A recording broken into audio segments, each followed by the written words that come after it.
Bonjour à tous. Nous sommes le mardi 1er avril sur le plateau de TSI.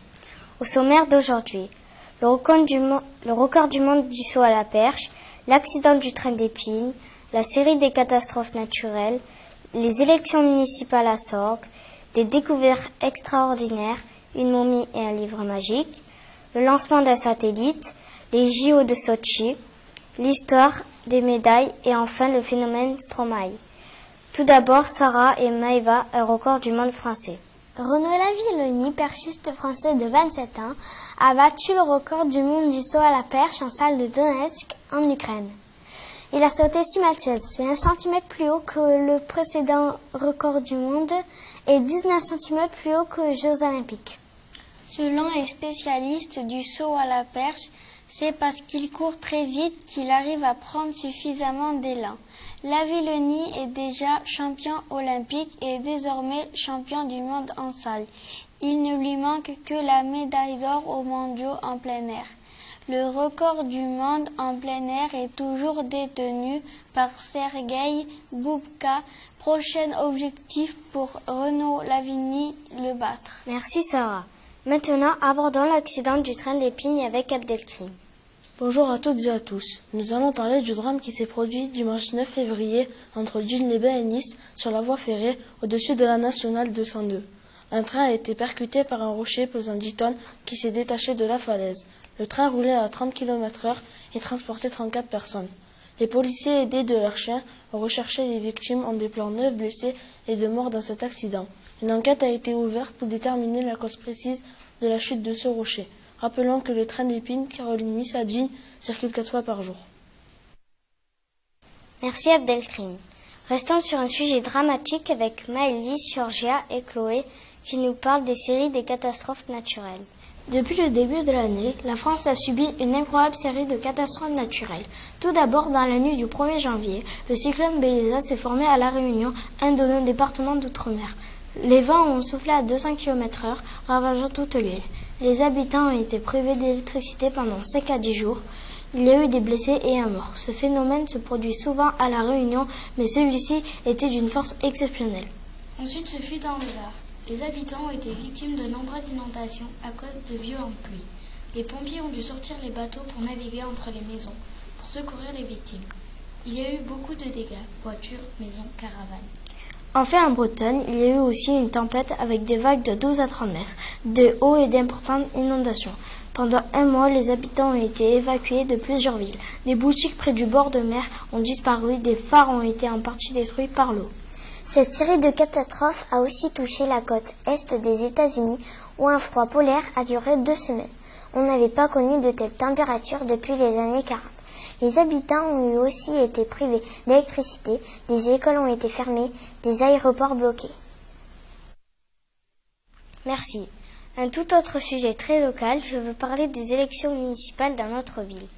Axel, Dorian et Emilienne nous en disputent. Les élections municipales ont eu lieu les 23 et 30 mars dernier. À Sorgues, 4 candidats se présentaient. Gérard Giraud pour la liste RPF, Vincent Julien pour le PS, EEV, PRG. Cyril Agneau, le maire sortant du la droite. Vivien Point pour l'alliance NPA, PCF, FG. Les élections dans notre ville étaient importantes au niveau politique, car le RBM rêvait de prendre le siège du maire, mais à l'issue du premier tour, M. Cyril Agneau, le maire sortant, a remporté l'élection avec 51,51%, se faisant ainsi élire dès le premier tour. Au niveau national, l'abstention était très forte. Nous vous rappelons que pour voter, c'est très simple. Il faut s'inscrire l'année de ses 18 ans sur les listes électorales pour obtenir sa carte d'électeur et se déplacer le jour du vote. Merci. Passons maintenant aux découvertes extraordinaires. Ce mois-ci, des archéologues espagnols ont trouvé en Égypte, à Luxor, un sarcophage en bois de 2 mètres de long et de 50 cm de large. À l'intérieur, la momie est en très bon état. Elle date de 1600 ans avant Jésus-Christ. Le sarcophage était décoré de plumes et de hiéroglyphes. Dans l'Antiquité, chez les Égyptiens, le sarcophage était des cuves sculptées dans la pierre et placées au-dessus du sol, dans laquelle on mettait un cercueil ou un cadavre. Le sarcophage protège la momie à l'intérieur. Seules les personnes importantes étaient placées dans un sarcophage. C'est pourquoi l'on pense que la momie que l'on vient de trouver est celle d'un homme politique. Quant aux hiéroglyphes, je rappelle que c'est un caractère de la plus ancienne écriture égyptienne, qui se compose uniquement de dessins et non pas de lettres. Maintenant, nous allons vous parler d'un livre qui est magique. Les étudiants d'une université américaine ont inventé un livre qui est différent des autres. Il le fait ressentir au lecteur les sensations de peur, de froid et de joie, et pas avec des mots. Le test a été réalisé avec le livre de Diane Tripti, la fille qui était branchée. Comment? Le lecteur enfile un gilet muni de capteurs placés sur le ventre et sur le dos. Il lit un livre équipé de 150 lettres. Chaque fois qu'il tourne une page, des lumières s'allument, s'éteignent et créent une ambiance. Ainsi, si le personnage a froid, le lecteur a froid. Quant au gilet, il émet des vibrations qui font peur au lecteur du comprimant le ventre et le dos. Étonnant, non? Surprenant ce livre. Merci. Intéressons-nous à l'espace. Jimmy, Quentin et Alexis nous emmènent un peu plus près des étoiles avec le lancement du satellite Gaïa. Le 8 janvier dernier, un satellite appelé Gaïa a été lancé depuis la base de Kourou en Guyane pour observer 1 milliard d'étoiles. Placé dos au soleil, il pourra prendre les meilleures mesures. C'est grâce à des panneaux solaires placés sur un bouclier de 10 mètres de large que ce satellite va rester pendant 5 ans dans l'espace. Pendant tout ce temps, il donnera aux scientifiques des informations sur la formation de notre galaxie. Merci. Maintenant, un petit retour en Russie au JO de Sochi. Léa, Dorine et Oriana, à vous de nous faire revivre ce moment de sport. Les JO 2014 ont eu lieu à Sochi en Russie. Ils ont débuté le 7 février et se sont achevés le 23 février dernier. On a retrouvé les épreuves classiques comme le ski alpin, le ski de fond, le ski acrobatique, la luge, le bobsleigh, le patinage, le hockey, le curling, le biathlon, mais aussi une nouvelle discipline a fait son entrée, le halfpipe. C'est une épreuve où l'on doit réaliser des figures de freestyle dans un demi-tube de neige. Voici le bilan sportif des JO. Les 3 pays en tête sont la Russie en première position, la Norvège en deuxième position, le Canada en troisième position. La France est arrivée 10e avec 15 médailles, 4 d'or, 4 d'argent et 7 de bronze. Notre objectif avant les JO était de 11 médailles. La France a réussi son pari avec notre grand champion en biathlon, Martin Fourcade, qui a remporté plusieurs médailles.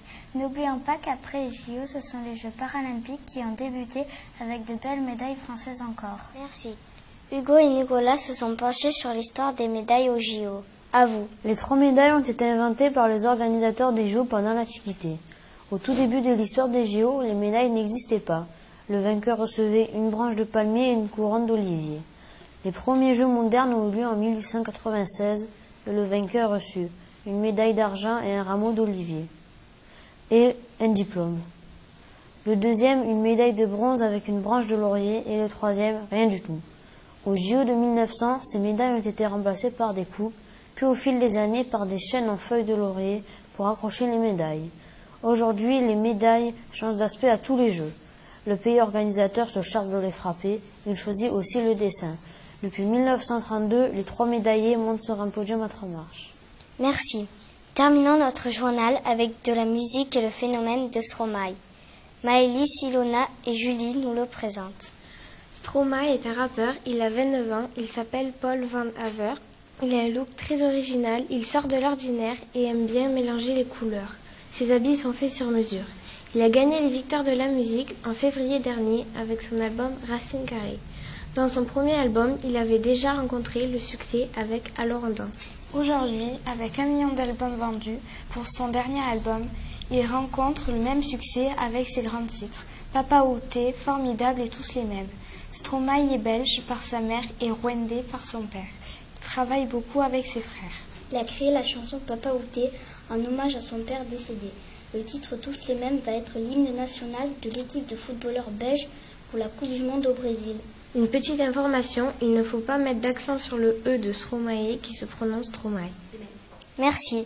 C'est la fin de ce journal. Merci à vous téléspectateurs pour votre fidélité.